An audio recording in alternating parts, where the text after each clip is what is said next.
Magandang araw mga kaibigan. Okay, ang presidente ngayon, First Lady, and Tambaloslos nasa Japan. Nako, nakakatawa. Ang mga OFWs doon na napuno ang salop, galit na sa administrasyon. Pinakita nilang, in a very respectful manner, pinakita nila ang pagkadismay sa gobyerno. Una kay Tamba, then mamaya kay Presidente, kay First Lady, panoorin nyo muna itong video na ito at matutuwa kayo, sigurado, kung ikaw DDS. Enjoy ang short video na ito. Salamat. Support Inday Sara. Saan yung camera? Speaker, love Inday Sara. Thank you po sir sa pagsuporta kay BP Sara. Marami pong salamat sa at thank you po sa pag-api mo kay Eric. Maraming salamat. Mali po 'yon. Okay, salamat ha. Dalawang salamat. Okay, kalat na yung video na yan. Kanina nagamit ko na yan na video. Akala ko sa US. Ito pala. Pinaka-latest na biyahe pala sa Japan. At tingnan, di ba, natusok ang ilong ni Tambaloslos. Sinadya ba yun o aksidente? I don't know. Grabe yung OFW na yun na salamat sa pagsuporta kay BP Sara. Kaya lang, yun, reverse psychology. Salamat sa pagpakulong mo kay Eric. Kulang ang video na yan, may mas kumpleto. Hindi ko nakuha, pinakita ni Madam Maharlika. Yung mga the same group of OFWs na pro Duterte, pro BP Sara, ganon din ang sinabi nila kay PBBM at First Lady. Nako, yung mga smile ni PBBM, plastic, makita mo na may pagkainis, kailan, smile lang. Grabe, salamat sa mga OFWs sa Japan na nagpakita ng totoong damdamin.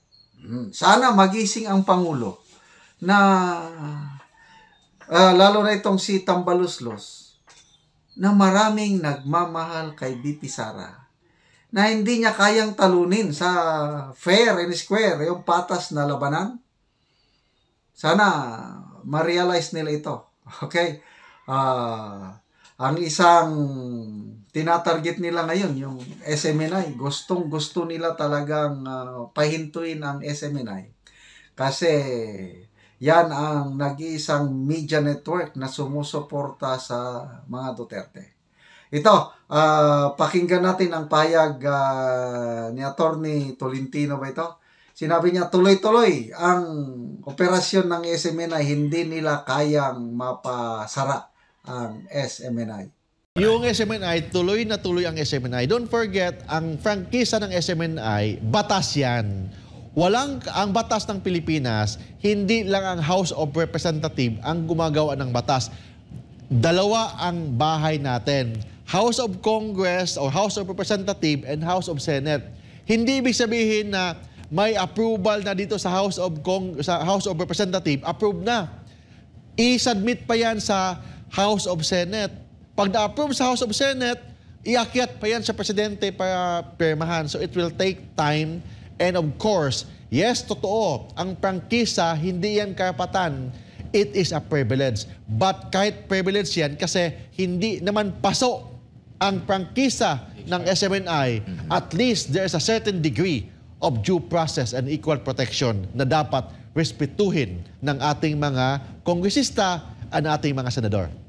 In fact, ang mga congressman bawal nga mag-abogado.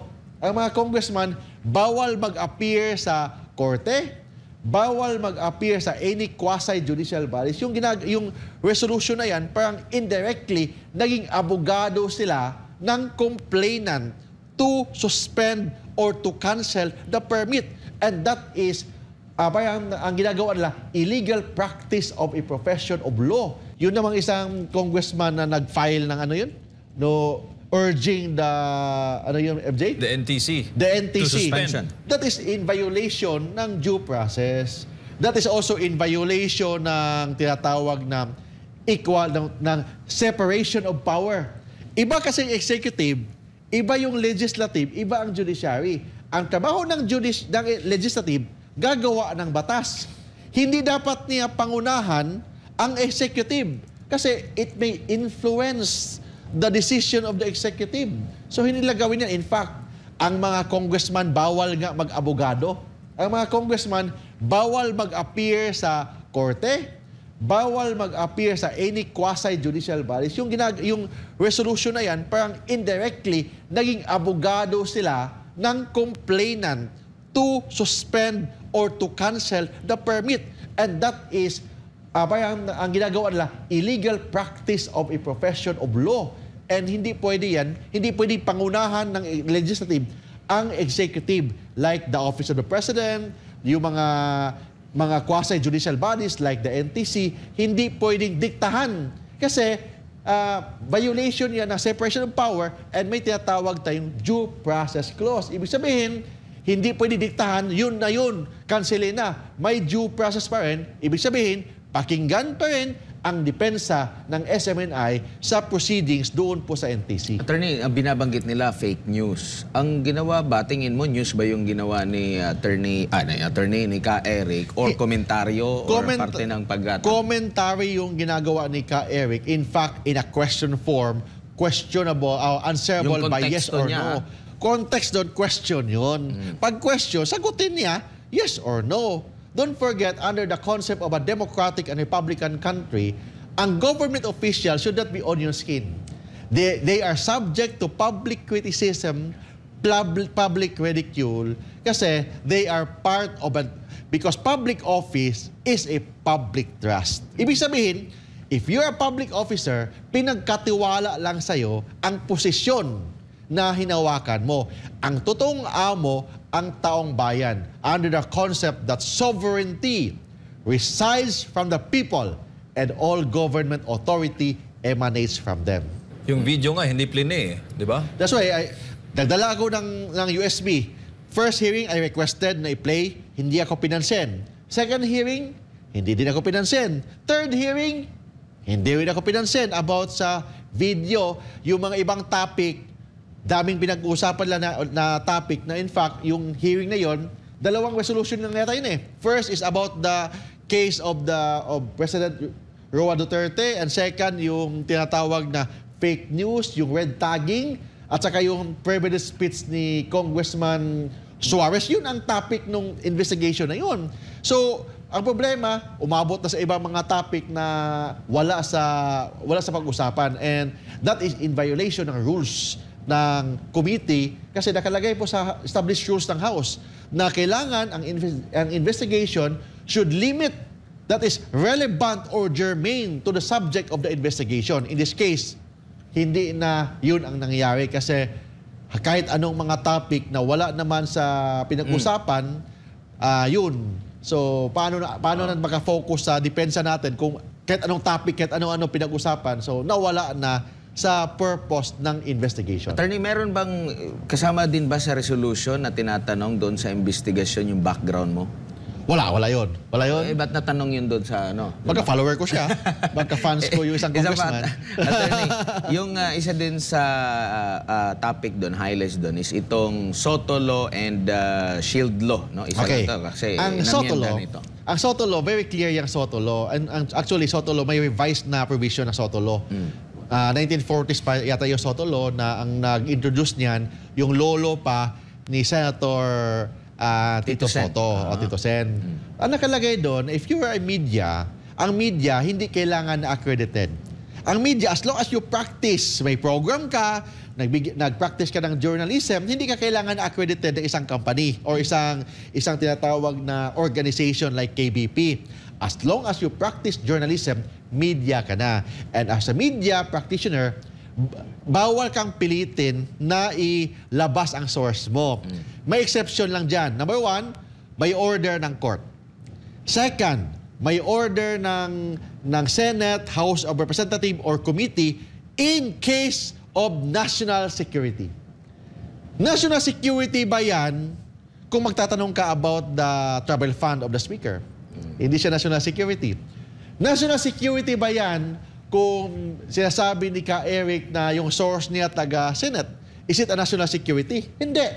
When you say national security kasi, ang pinag-usapan dyan, for example, terrorism, may awas, may rebellion dyan, issue about security, yun ang issue about sovereignty, yun ang tinatawag na national security.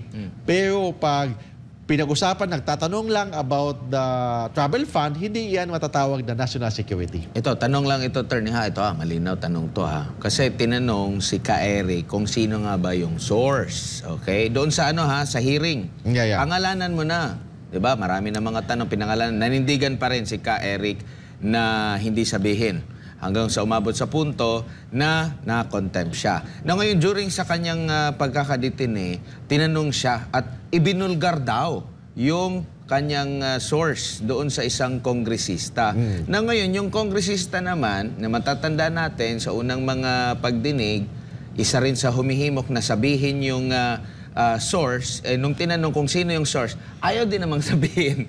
So wala yan. So yung hearing na yun nga, yung first hearing nila Ka Eric and Dr. Lorraine, na-violate nga yung kanilang constitutional right. First, hindi, bawas lang tumabi sa akin.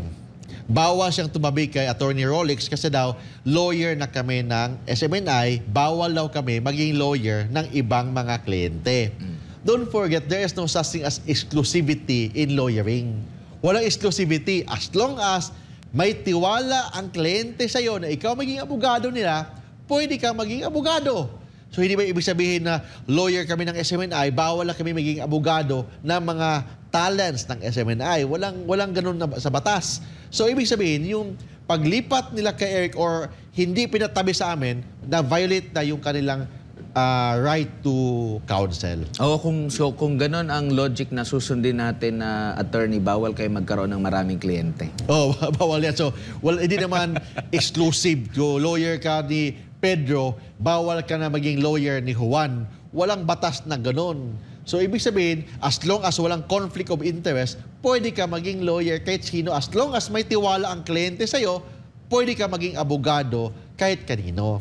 Mukhang marami pa raw hearing. Kuya Mark, ano bang bilang legal counsel? We will prepare sa lahat pa ng mga defense. But of course, as much as possible, hindi namin pwedeng sagutin yung mga pambubuli nila. We will remain humble. We will remain professional. Sagutin lang namin ang dapat na sagot namin. But sana respetuhin yung karapatan namin bilang mga resource person, bilang mga bisita ng bahay ni Kuya. Kami yung mga bisita doon, dapat at least they should be hospitable sa atin, respetuhin ang karapatan ng mga resource person. Yun lang ang pakiusap namin bilang abogado ng SMNI. Kuya Mark, ano na ang sasapitin ng ating laban sa ating franchise, makapaglilinaw, at ano ang mensahe po ninyo sa mga supporter ng SMNI? Yung SMNI, tuloy na tuloy ang SMNI. Don't forget, ang prangkisa ng SMNI, batas yan. Ang batas ng Pilipinas, hindi lang ang House of Representatives ang gumagawa ng batas. Dalawa ang bahay natin. House of Congress or House of Representatives and House of Senate. Hindi ibig sabihin na may approval na dito sa House of Representatives, approved na. I-submit pa yan sa House of Senate. Pag na-approve sa House of Senate, iakyat pa yan sa Presidente para pirmahan. So it will take time. And of course, yes, totoo, ang prangkisa, hindi yan karapatan. It is a privilege. But kahit privilege yan, kasi hindi naman paso ang prangkisa ng SMNI, at least there is a certain degree of due process and equal protection na dapat respetuhin ng ating mga kongresista at ating mga senador.